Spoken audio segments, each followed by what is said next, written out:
The great assembly hall of the Galactic Council stretched for miles in every direction. Thousands of beings from across the galaxy filled the curved seats that rose like waves toward the ceiling. At the center, a massive holographic display showed the spiral arms of the Milky Way, with human colonies marked in red dots that seemed to pulse like infected wounds. Ambassador Elena Rodriguez stood alone at the speaking platform. Her dark hair was pulled back in a simple bun, and she wore the blue uniform of Earth's diplomatic corps. Around her, 12 different alien species watched with eyes, sensors, and awareness fields that humans could barely understand. The Vorthak representative looked like a walking crystal formation, light bent and twisted through its body as it spoke in a voice that sounded like breaking glass. The humans have been in our galaxy for only 200 years. In that time, they have started 17 wars. Murmurs filled the hall. Some species communicated through color changes in their skin. Others used chemical signals that made the air taste like metal and flowers. Elena kept her face calm, but her hands were clenched behind her back. She had expected this day to come. For months, the other species had been meeting in secret. Earth's intelligence network had picked up whispers, but nothing concrete. Now she knew why. The ethereal delegate floated above its seat like a cloud of glowing gas. When it spoke, the words seemed to come from everywhere at once. Humans cannot be trusted with advanced technology. They weaponize everything they touch. Even their medical equipment can be turned into tools of war. That's not fair, Elena said, stepping forward. We've shared our technology freely. Human medicine has saved billions of lives across the galaxy. Our engineering has built trade, routes that benefit everyone. A creature that looked like a giant insect with too many eyes clicked its mandibles. The Zephyrian collective agrees with the ethereals. Humans think as individuals, not as part of a greater whole. This makes them unpredictable and dangerous. The speaker of the council was an ancient being called a Kethvar. Its species had been traveling between stars when humans were still living in caves. It had 4 arms and skin like polished stone. When it raised one hand, the entire hall fell, silent. Ambassador Rodriguez, the speaker said, you may present humanity's defense. Elena walked to the center of the platform. The holographic display changed to show human achievements. Space stations orbiting dead worlds, bringing them back to life. Rescue ships pulling survivors from natural disasters. Human doctors working in alien hospitals. 200 years ago you found us on a single world, she began. We were fighting each other, yes, but we were also creating art, music, and stories. We were reaching for the stars because we dreamed of something better. She gestured to the display. Since joining the galactic community, humans have helped stop 3 plagues, built emergency shelters for refugee populations, and opened new trade routes through dangerous space. Yes, we fight, but we also heal, build, and protect. The crystal. Being's light pulsed angry red. You fight too much. Your species has conflicts even among yourselves. How can we trust beings who cannot find peace with their own kind? Elena's voice grew stronger. Because we know what it means to struggle. We've made mistakes, learned from them, and become better. Every human who looks at the stars remembers that we came from one small world, where we had to learn to work together or die. A delegate from the aquatic world of Narration spoke through a translation device. Its voice bubbled like water over rocks. The humans expand too quickly. They take risks that endanger entire star systems. Their terraforming projects change worlds in ways that cannot be undone. We ask permission before we change anything, Elena protested. We follow all council guidelines. Guidelines you often interpret very loosely, said another voice. The speaker raised his hand again. The council will now vote.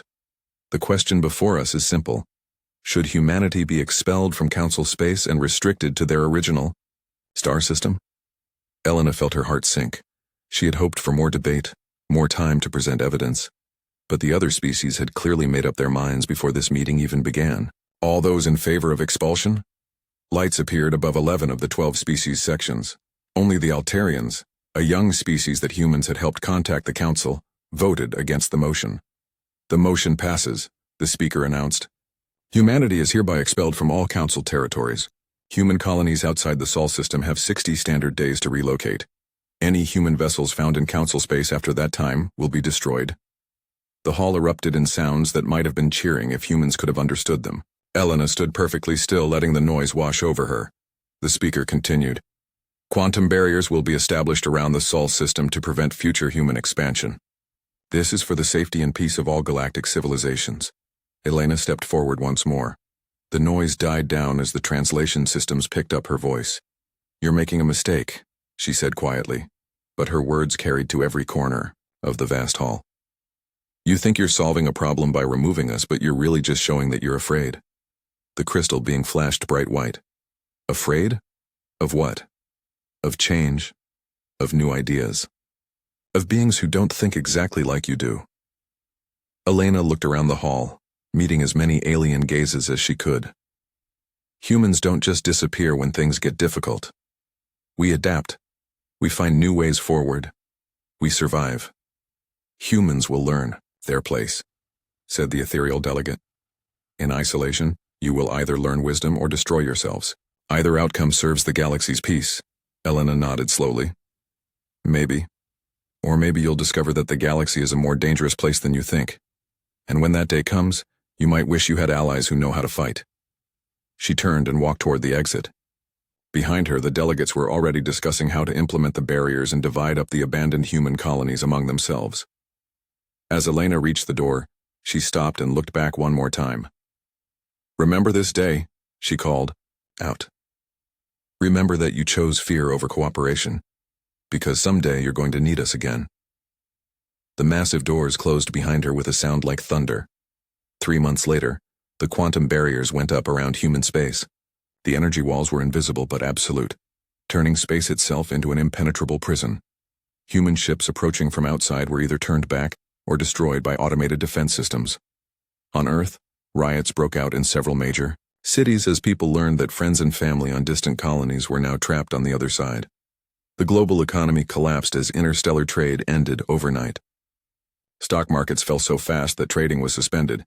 But in government buildings and research laboratories around the world, a different kind of activity was beginning. Scientists pulled old theoretical papers from archives. Military planners dusted off contingency plans that had never been used. Engineers began designing ships and weapons that had never been needed before. Elena Rodriguez stood in the office of Earth's president, looking out at the lights of Geneva below. On the desk behind her lay the plans for humanity's response to their exile. They think they've solved their human problem, she said softly. President Chen joined her at the window. Have they? Elena smiled, but it wasn't a happy expression. They've just created a much bigger one. They wanted a galaxy without humans. Let's see how they like what they get instead. Outside, the first ships of a new human fleet were already beginning to take shape in orbital shipyards. The galaxy had made its choice. Now humanity would make theirs. Dr. Sarah Chen had been working for 18 hours straight, but she couldn't sleep.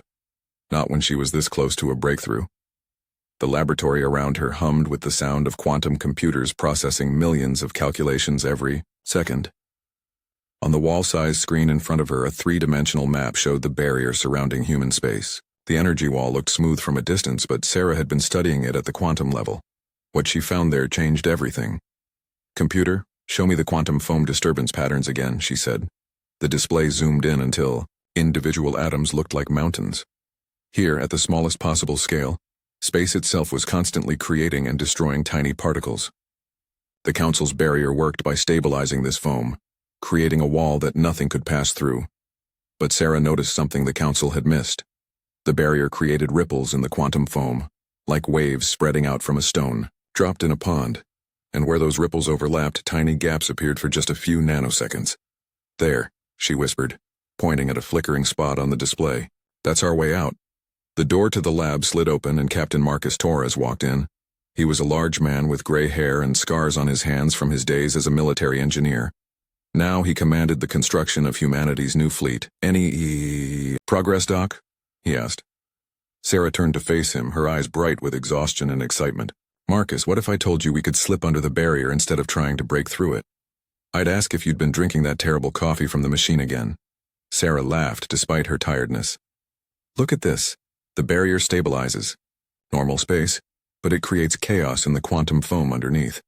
If we could build a drive that operates in that foam layer, we could travel through it like a submarine traveling under ice. Marcus studied the display, frowning. Sounds dangerous.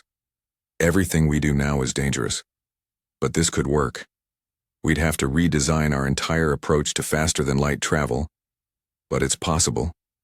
Over the next 2 years, Sarah's theory became reality. Human engineers, cut off from alien technology, had to invent everything from scratch. They called the new system a slip drive, because ships would slip through the quantum foam beneath normal space. The first test flight was a disaster. The prototype ship vanished for 6 hours and came back with half its hull turned inside out. The pilot survived but claimed he had seen colors that didn't exist and heard his dead grandmother singing. The second test flight worked better. The ship disappeared for only 30 minutes and came back mostly intact. The pilot reported that quantum space felt like flying through thick soup while being watched by invisible eyes. By the third test, they had it right. Ships could enter quantum space, travel vast distances almost instantly, and emerge back into normal space without the Council's sensors detecting them. The first Exodus fleet launched on a cold Tuesday morning. Marcus Torres stood on the bridge of the colony ship New Horizon, watching Earth shrink behind them.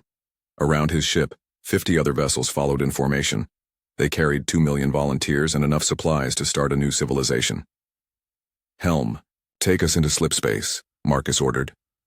The ship shuddered as reality bent around them. Through the viewports, stars stretched into rainbow lines, and space itself seemed to breathe. Then suddenly, they were elsewhere. The star system they emerged in had no name on any council chart. It was just listed as Void 47 in the old survey records. The council had marked it as worthless because the planets were too cold, and the asteroid fields too dense to mine easily, but humans saw opportunity where the council saw problems. The cold worlds could be heated with fusion reactors. The dense asteroid fields contained rare metals that Earth desperately needed. And best of all, the system was so far from council space that no alien ship had visited it in over a century.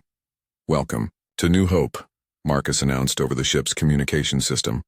Within 6 months, the first human colony in the void reaches was operational. Prefabricated habitats dotted the surface of a frozen world that the colonists had renamed Haven. Fusion reactors melted ice into water and powered growing facilities where earth crops grew under artificial suns. But Marcus knew that one colony wasn't enough.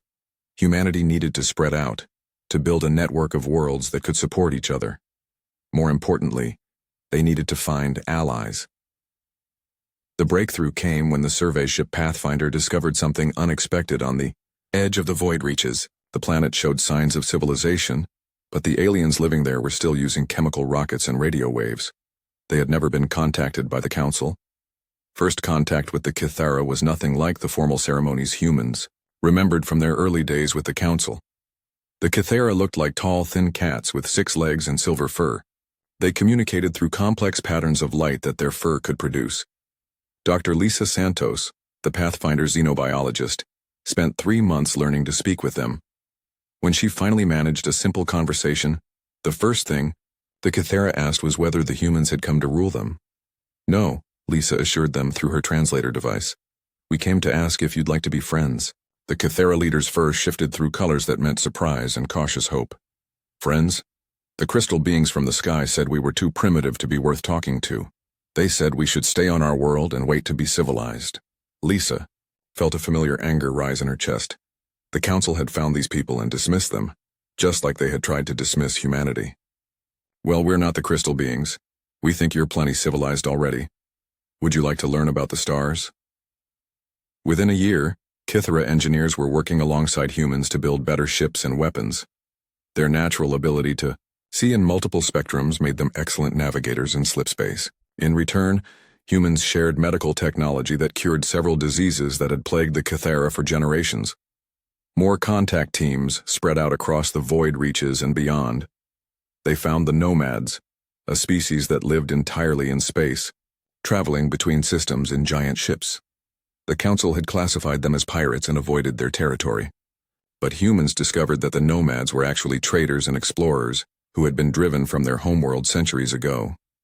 The human offer was simple: technology and protection in exchange for alliance and mutual aid. Most of the species they contacted had similar stories. The Council had either ignored them as unimportant or classified them as problems to be dealt with later. Admiral Torres, now commanding a growing fleet from his flagship Defiance, watched the human alliance expand. In 5 years, they had established colonies in 40 systems and formal alliances with 12 different species. Human technology, forced to develop in isolation, had evolved in new directions. Their ships were smaller and faster than Council vessels. Their weapons were more precise. Their life support systems were more efficient. But the greatest change was in humanity itself. Cut off from the galaxy's established trade routes and political structures, humans had been forced to think differently. They became traders, diplomats, and warriors all at once. They learned to see opportunity in harsh environments and friendship in unlikely places. Elena Rodriguez, now in her 70s, visited the void reaches for the first time aboard a diplomatic vessel called the Unity. She stood on the observation deck of Haven Station, looking out at a thriving human city built inside a hollowed-out asteroid. "It's not what I expected," she admitted to Marcus, who had come to meet her. "What did you expect? Struggle, desperation, maybe a few desperate colonies barely holding on." She gestured at the bustling port outside. "This looks like a civilization." Marcus smiled. "That's because it is. We didn't just survive, Elena. We grew. And the best part is, the Council has no idea we exist. Their sensors can't detect slip-space signatures, and we're operating in regions they never bothered to explore properly." Elena nodded, but her expression was troubled. That might not last forever. Sooner or later they're going to notice that. Things are happening in parts of the galaxy they thought were empty. "Let them notice," Marcus said. "We're not the same species they exiled 20 years ago. We're stronger now, more united, and we're not alone anymore." As if to prove his point, a Cathara trader docked at the station, its fur flickering in patterns. That meant, "Greeting to honored friends."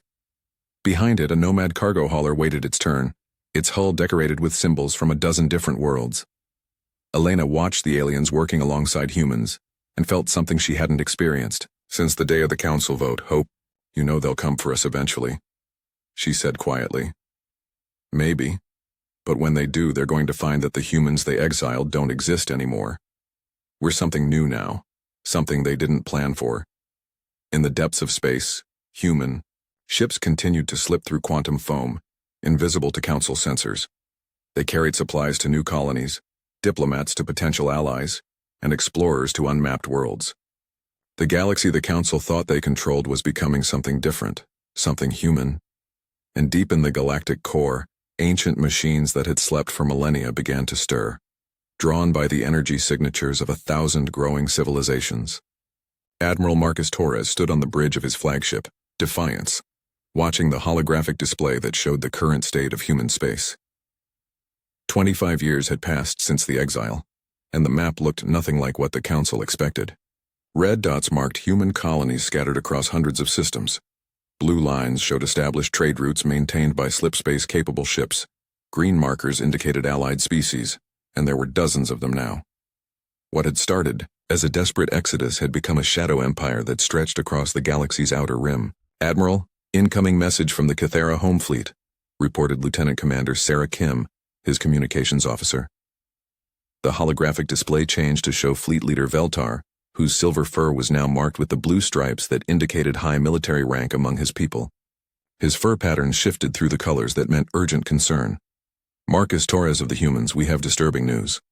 3 of our border worlds have detected Council ships in nearby systems. They appear to be conducting deep space surveys." Marcus frowned. "How close to your territory?" "Close enough to detect our energy signatures if they perform detailed scans. Our scientists believe the Council may finally be investigating the outer regions more thoroughly." "Any idea what prompted this new interest?" Veltar's fur shifted to patterns of uncertainty. "Unknown. But our intelligence contacts report unusual activity throughout Council space. Emergency meetings, military buildups, and increased patrols. Something has them worried." After ending the transmission, Marcus called for a meeting of the Human High Command. Within hours, leaders from across human space had gathered via quantum communication links. Their faces filled the conference room screens like windows to distant worlds. Dr. Sarah Chen, now Director of Advanced Research, spoke first. "Our deep space monitoring stations have been picking up similar reports. Council survey ships are actively scanning regions they've ignored for decades. Could they have detected our slip space signatures somehow?" asked Governor Maria Santos from the colony world of New Madrid.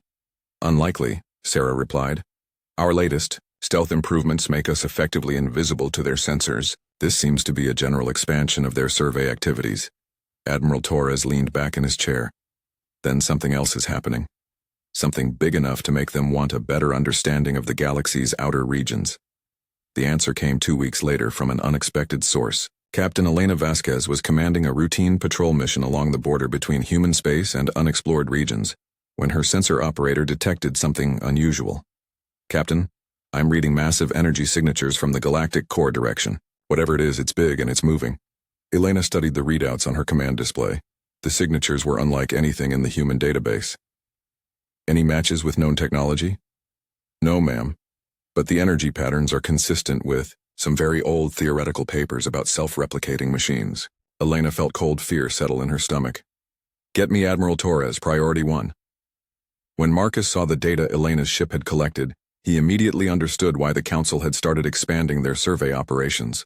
Something was coming from the galactic core, and it was massive enough to register on sensors from hundreds of light years away. "Computer, search the Alliance database for any references to ancient machine intelligences," Marcus ordered. The search returned dozens of files, most of them fragmentary records from various species' historical databases. But one file caught his attention. It had been contributed by the Nomads, who had been traveling the galaxy longer than most species. The file described legends of the Devourers, ancient machines that had once swept across the galaxy, consuming entire civilizations. According to the stories, they had been defeated or destroyed long ago, but some Nomad historians believed they had only gone dormant somewhere in the galactic core. Marcus activated the emergency communication network that connected all human colonies and allied species. Within hours, every leader in the Alliance was participating in the largest conference call in human history. "The situation is simple," Marcus began. "Something big and dangerous is waking up in the galactic core. The Council knows about it, which explains their recent survey activities. They're preparing for something. President Chen from Earth participated via quantum relay. What do our projections say about when this threat will reach inhabited space?" "Doctor, Sarah Chen ran the calculations in real time. Based on the energy signatures and their rate of increase, I estimate we have between 6 months and 2 years before whatever this is reaches the galaxy's populated regions." Fleet Leader Veltar's image flickered as the translation systems processed his concerns. "The Council may blame us for this development. They could claim our expansion activities awakened these ancient machines." "Let them try," said Governor Santos. "We have 40 million humans and allied beings spread across our colonies now. We're not the helpless refugees we were 25 years ago." But even as the Alliance prepared for the unknown threat, the Council was reaching its own conclusions about the energy signatures from the galactic core.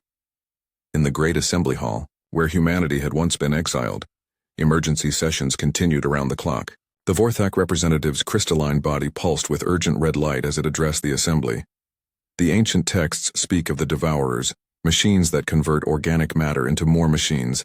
They were stopped once before, but only through the cooperation of every species in the galaxy. The ethereal delegate's gaseous form swirled with agitation. "Our historical records confirm this. The last Devourer incursion occurred 50,000 years ago. It took the combined fleets of 200 species to stop them." "Then we know what we must do," said the speaker. "We must prepare the galaxy's defenses and unite all civilizations against this threat." But when the Council tried to contact species in the Outer Rim regions, they discovered something troubling. Many of the civilizations they expected to find had either vanished or changed beyond recognition. The Cathara, who had once been primitive hunter-gatherers, now operated advanced starships and refused to acknowledge Council authority. The Nomads, previously dismissed as pirates, had formed an organized fleet that ignored Council communications entirely. Dozens of other species showed similar patterns of unexpected advancement and independence. Most disturbing of all, Council sensors began detecting energy signatures that didn't match any known technology. Ships appeared briefly on sensors before vanishing completely.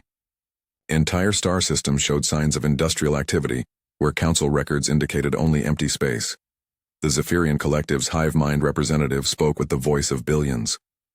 "Something has been organizing the Outer Rim species, teaching them, arming them, but our surveys find no evidence of any known galactic power operating in those regions.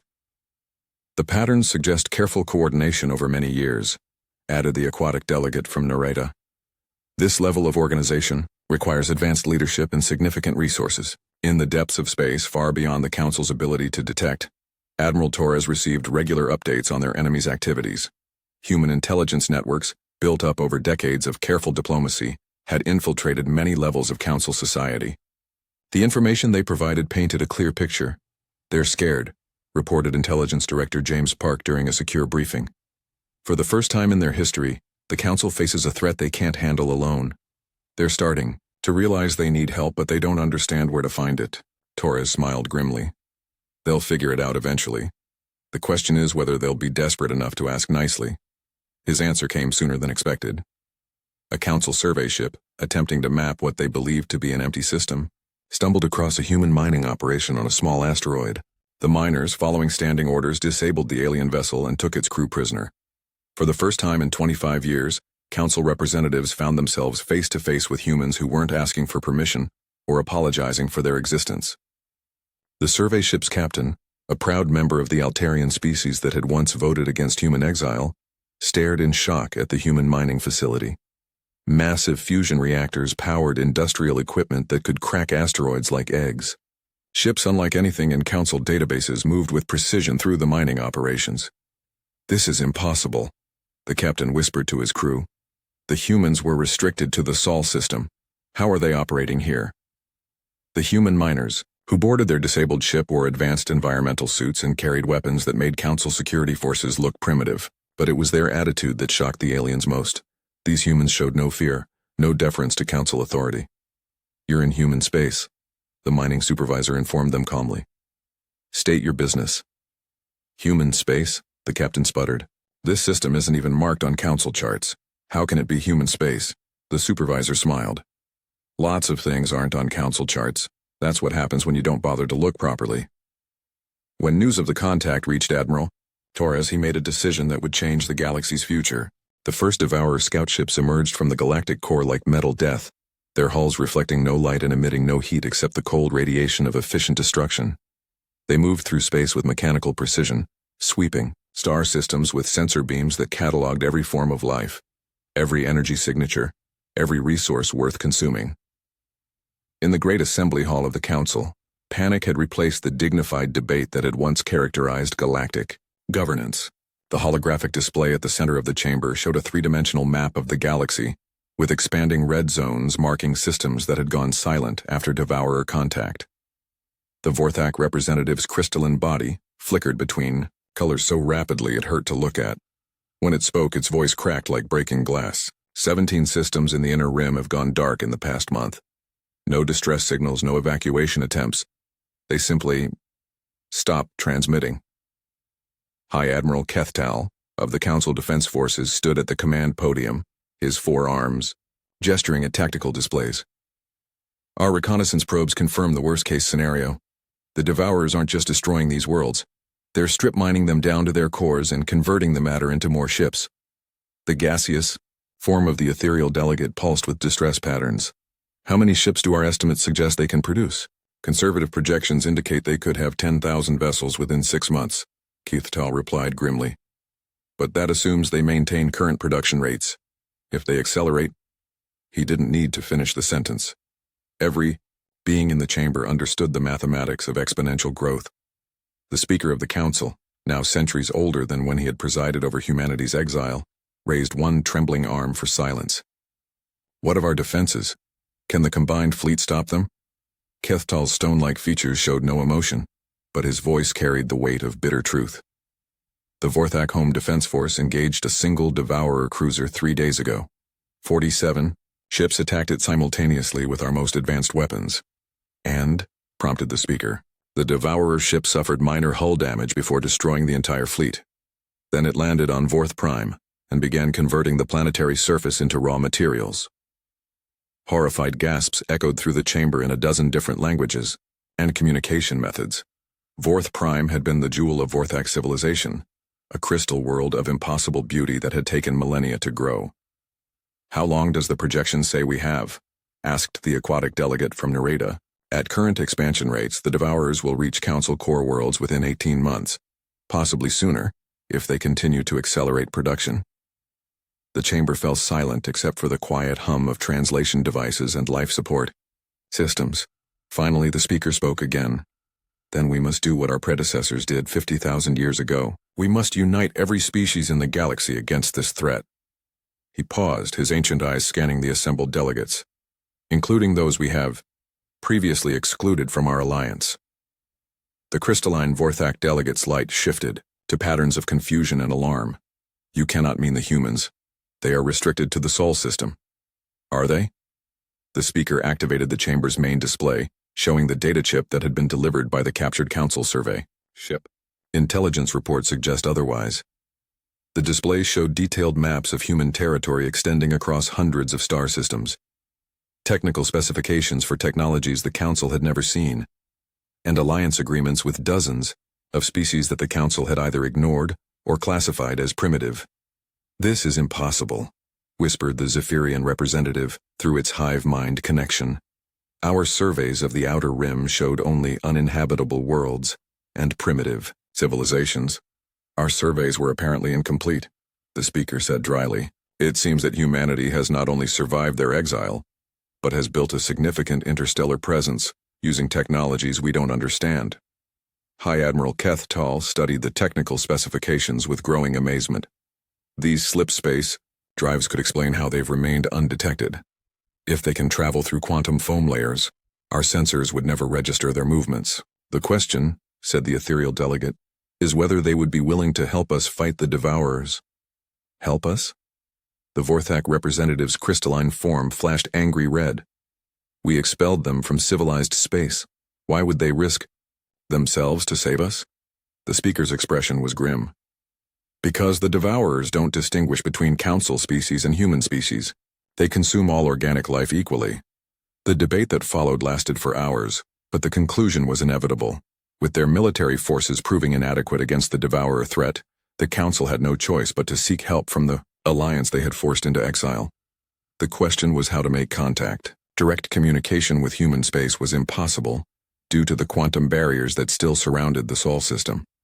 And now that they knew humans could travel through slipspace, those barriers seemed both useless and insulting. The solution came from an unexpected source. The young Altarian delegate, whose species had been the only one to vote against human exile, stepped forward. "My species has maintained cultural records of human contact. We know the identity of their original ambassador to the council. If she still lives, she might be willing to serve as an intermediary." Within days, a council diplomatic ship was approaching the Sol system for the first time in 25 years. The quantum barriers that had once seemed so impressive now looked like the desperate measures they had always been. But the council vessel waited respectfully at the barrier's edge and transmitted a simple message.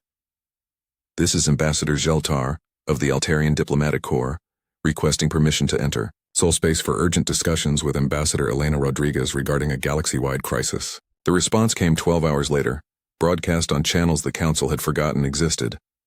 "This is Elena Rodriguez. I'm surprised to hear from the council after all these years. Permission granted to dock at Luna Station. Come alone and unarmed." Elena Rodriguez was now 87 years old, but her eyes were still sharp as she met the Altarian ambassador in the sterile environment of Luna Station's diplomatic suite. She moved carefully with the aid of a walking stick, but her voice carried the same authority that had once challenged an entire galactic assembly. "So," she said, settling into a chair across from the tall, blue-skinned alien, "the council finally wants to talk. What took you so long?" Ambassador Geltar's skin shifted through colors that indicated deep embarrassment. "Ambassador Rodriguez, I must convey the council's regret about the circumstances of humanity's departure from council space." "Regret?" Elena's eyebrows rose.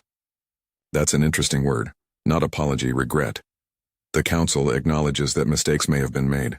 Elena leaned back in her chair. "May have been made. I see the council's diplomatic language hasn't improved over the years." She studied the alien's uncomfortable posture. "But you didn't come here to apologize for ancient history. Something's happening that has the council scared enough to swallow their pride." "What is it?" Geltar activated a holographic projector that showed the advancing Devourer forces. "Ancient machines from the Galactic Core have awakened. They've already consumed dozens of star systems and show no signs of stopping. Our military forces have proved inadequate to stop them." Elena studied the tactical displays with the eye of someone who had spent decades analyzing galactic politics. "And now you need help from the species you exiled for being too violent and unpredictable." "The irony has not been lost on the council," Geltar admitted. "I'm sure it hasn't." Elena was quiet for a long moment, watching the projections of Devourer, ships spreading across the galactic map like a plague. What exactly is the Council prepared to offer in exchange for human assistance? Full reinstatement in the galactic community, recognition of human territorial claims, representation proportional to your population and resources. Elena laughed, but it wasn't a happy sound. You still don't understand. The humans you exiled don't exist anymore. We're not the same species that begged for acceptance 25 years ago. What do you mean? Elena activated her own holographic display, showing the true extent of the human alliance. Star systems, trade routes, military installations, and alliance agreements spread across vast regions of space that the Council had never properly explored. We mean that we've built our own galactic community. We have our own allies, our own territories, our own way of doing things. The question isn't whether you'll accept us back into your little club. The question is whether we're interested in helping you save yourselves. Sheltar's skin shifted through colors indicating shock and awe. This is extensive. How long has this been developing? Since the day you locked us out. We didn't just survive, Ambassador. We thrived. Elena leaned forward. But the Devourers threaten everyone, human and alien alike. We're willing to discuss cooperation, but this time it's going to be as equals. What would humanity require? Elena's smile was sharp as a blade. First, a formal apology from the full Council for the exile. The final battle began at Kepler Prime, where the Galactic Council had once voted to exile humanity. Now the massive space station served as the last stronghold of galactic civilization, surrounded by the remnants of a dozen different fleets that had been shattered against the advancing Devourer swarms.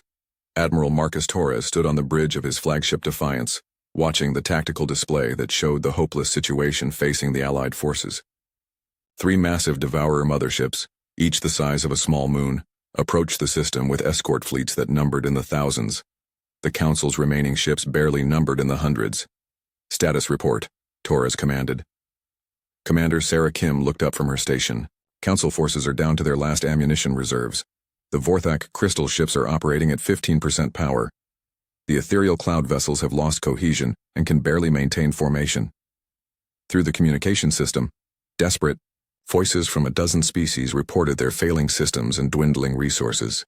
The great alliance that had once ruled the galaxy was falling apart under the relentless assault of ancient machines.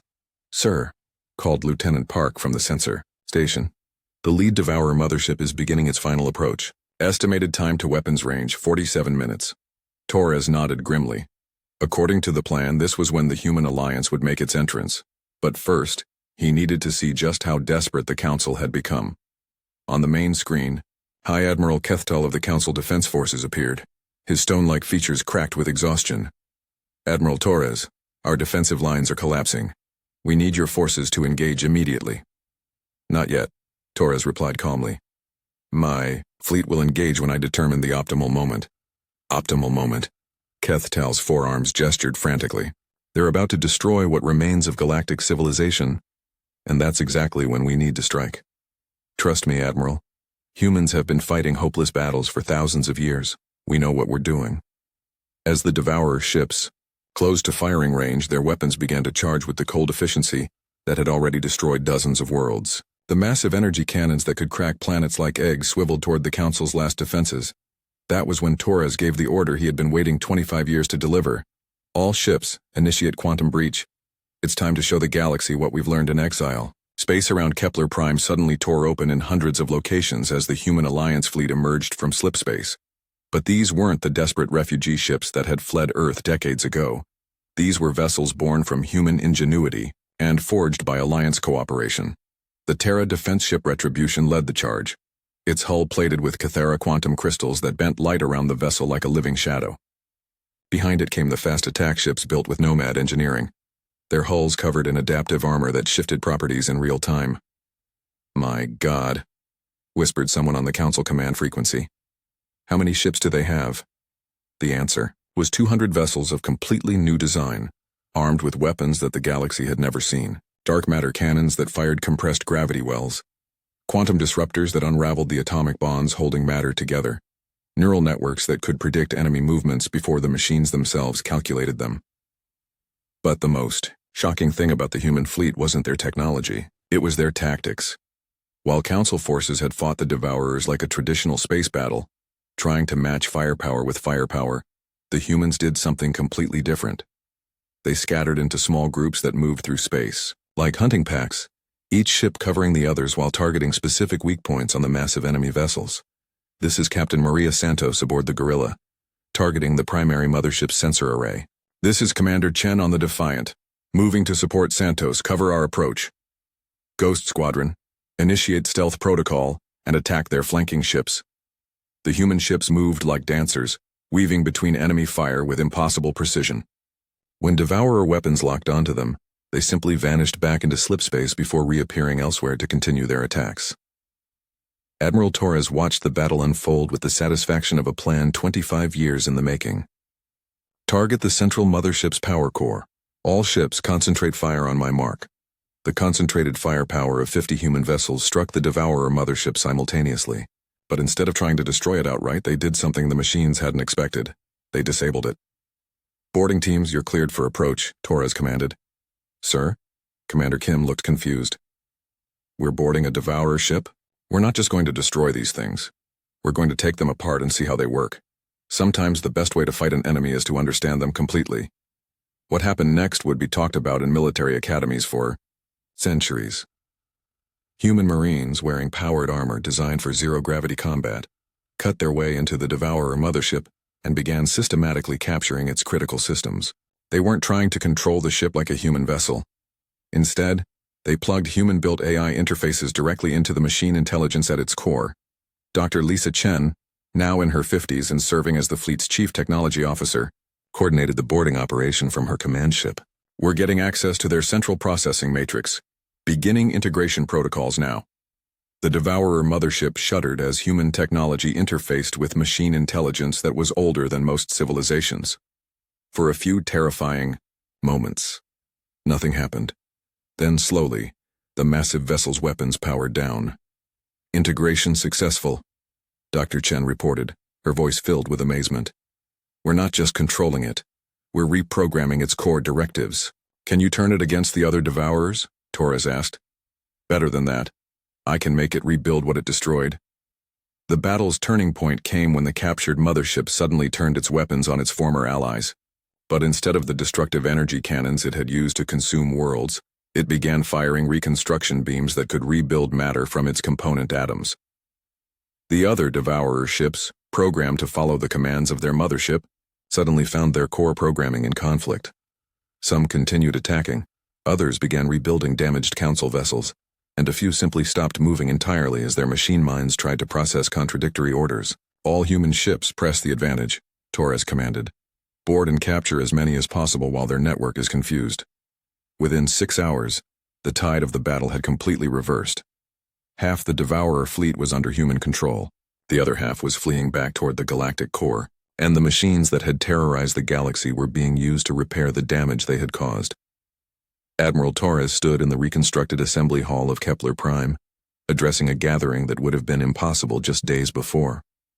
Council representatives sat alongside human commanders and alliance leaders from dozens of species.